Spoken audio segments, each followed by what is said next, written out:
When Saddam Hussein used the gases, some of the products were bought from us, and he was still our ally. So you can't ignore that. No, I don't. I think it's a false flag. I think really, indeed. And nobody knows if indeed he was slaughtering people by the thousands, with poison gas. That's a different story, but that isn't the case. There you go. There is Ron Paul talking about a false flag.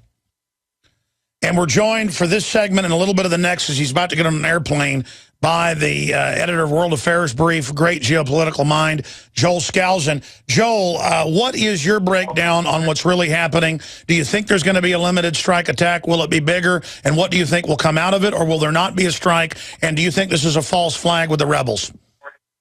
Well, it's definitely a false flag with the rebels, Alex. There is no way that Assad, knowing that the U.S. is just itching for an excuse to invade or to attack, would use a chemical weapon, a homebrew, one single weapon to kill a few people within his own neighborhood. It's just impossible to think that an intelligent, rational being would just hand the U.S. an excuse. This was clearly a homebrew rocket created by the rebels or fed to them by black operations. There's lots of sources of nerve gas that the U.S. has around. They can manufacture, they can make it look like a mixture of many others. This is a dramatic false flag operation to justify this. Now, that said, I think it's important to realize that the situation is changing dramatically against the United States intent. I'm completely convinced they were intending to launch 200 to 300 cruise missiles and do a massive strike against this, but public support is waning fast. Congress is getting upset. It's a great news that the British Parliament just said no to David Cameron, leaving the U.S. hanging out there alone without UN support. They're really big as globalists on getting UN backing. All they've got is yes men in NATO and the U.S. people simply aren't buying it. I have said this whole week, and I want to see if you agree with me, that this shows one of the biggest collapses in the New World Order, Anglo-American establishment's propaganda fronts. It's been over 150 years, or almost 200, since the British Parliament ever voted down a war. They're calling it absolutely unprecedented. And I see this really as a rout. But it's when the globalists are cornered, as you know, that they tend to then stage something even bigger. Yeah, this is something they won't take no to. What's the only thing that is up in the air right now is whether or not they'll do a limited strike this weekend before the G20 summit. They don't want to be in a full war with Vladimir Putin having the bully pulpit there at the GM summit in Moscow and being able to criticize the U.S. So they've been downplaying this to look for just, maybe a couple of dozen surgical strikes this weekend, then they would quit for the G2 summit, and then they'd hit it full on later on. Because you see, if they hit it too hard, Assad thinks that he's being back to the wall, then he's tempted to start to launch his missiles at, in a use them or lose them type thing with Israel. I think the propaganda or the diplomatic statement that Kerry put out today or yesterday that we're not attempting to overthrow Assad, big lie. Tell you what, stay there. Stay there. Kerry speaking now. As we saw in Katrina, and as we are watching now in New York and New Jersey, the federal government can't and won't help you in a crisis. FEMA ran out of water and MREs in days. Electricity is still off to over 1 million people. The Red Cross, who is quick to beg for money, is now slow to react. Don't put it off any longer. Get prepared today. While you're on InfoWarsShop.com, check out these other great preparedness items.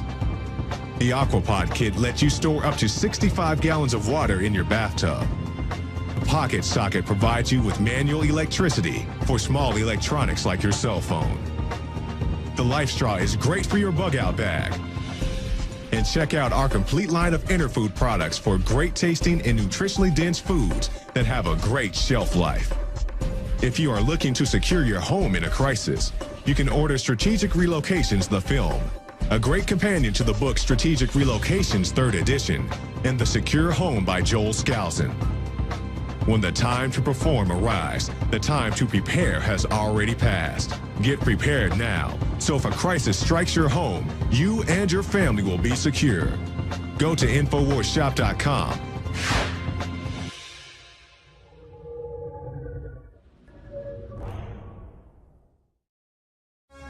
Ladies and gentlemen, we're watching the State Department's website, and it has Kerry speaking live, they're saying, but CNN says they have a live feed. Minutes after, there's no Kerry. Show the State Department site, and then let's flip over to CNN to show people what we're talking about. Oh, he finally came out. So how much? Well, that's the State Department site. Then you flip over to CNN, and it's not there. So they say Kerry's about to speak, but he just came out like 3 minutes ago and started speaking. And then that just shows how delayed it is. That is bizarre. Man, I tell you, CNN is so jacked. I mean, they are so manipulative. Wow. We're going to continue here to try to figure out exactly what's happening. Joel Skousen from World Affairs Brief, the editor over there, military man, a great political mind in my view. That's why we have him joining us. I agree with you. I think they'll probably do some really small thing to save face and say, see, we did something. And then ramp it up, because that's the drumbeat. We've got to do something. We've got to do something. Hundreds of thousands are dying, never pointing out the globalists started this. But the collapse of confidence in them, Brzezinski's back out again this week saying this. He said the alternative media is the cause of this and that they're losing control. He's hitting the panic button to the CFR. What does that signify? Well, they're going to have to manage this because the wave of opposition is growing. That's why they're going to have to come out with some manufactured false information to justify this, to get the people back on board. The longer they delay, the worse it's going to be. Before I get on this plane, let me just get in this very important point, though. I think Glenn Beck is wrong. This is not going to run into World War III. Russia's giving every sign. Lavrov said, we are not going to attack anyone, meaning we're not going to war. Green light to the U.S. to kick Assad out. They're posturing, appearing to, make a play. But if they wanted to stop the U.S. from going in, or Israel, they just have to simply put 2 fighter squadrons into the Syrian air bases, and they wouldn't touch them. And they're not doing that. Shows Russia's not serious about defending Syria. Russia and China are not ready to go to war. This may well and very probably will turn in the big Middle East war that I've been predicting. Because if Assad is forced to retaliate with everything he's got, Iran will join him. Then Israel and U.S. gets to attack Iran without having to provoke it with a first strike, as Israel was planning to do. But you said they've always been trying to sucker them into this. But how can they morally attack countries and then they defend themselves and sell wider wars? I guess this is just a total position where America becomes the bad guy.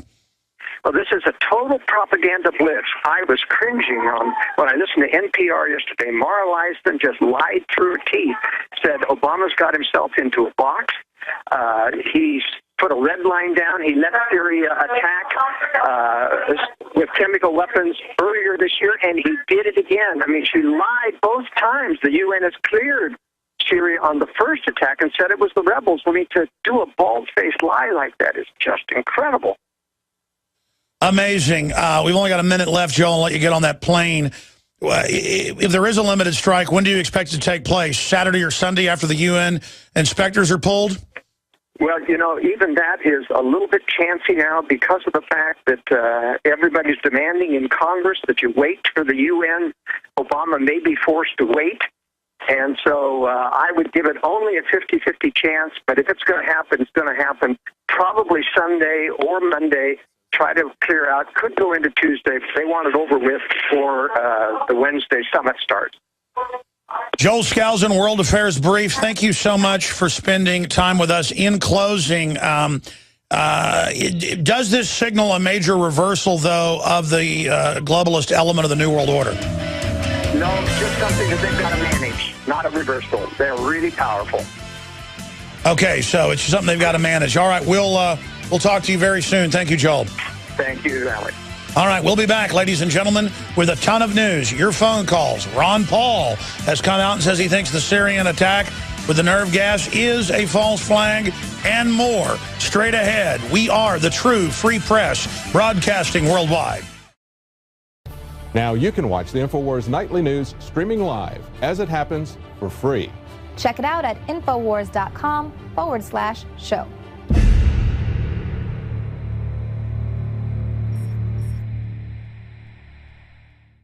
a false flag. And we're joined for this segment and a little bit of the next, as he's about to get on an airplane, by the editor of World Affairs Brief, great geopolitical mind, Joel Skousen. Joel, what is your breakdown on what's really happening? Do you think there's going to be a limited strike attack? Will it be bigger? And what do you think will come out of it? Or will there not be a strike? And do you think this is a false flag with the rebels? Well, it's definitely a false flag. If indeed he was slaughtering people by the thousands, with poison gas, that's a different story. But that isn't the case.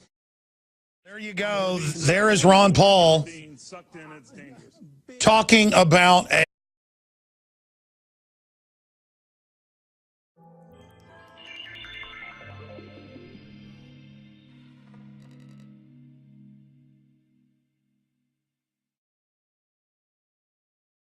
When Saddam Hussein used the gases, some of the products were bought from us, and he was still our ally. So you can't ignore that. No, I don't. I think it's a false flag. I think really, indeed. And nobody knows if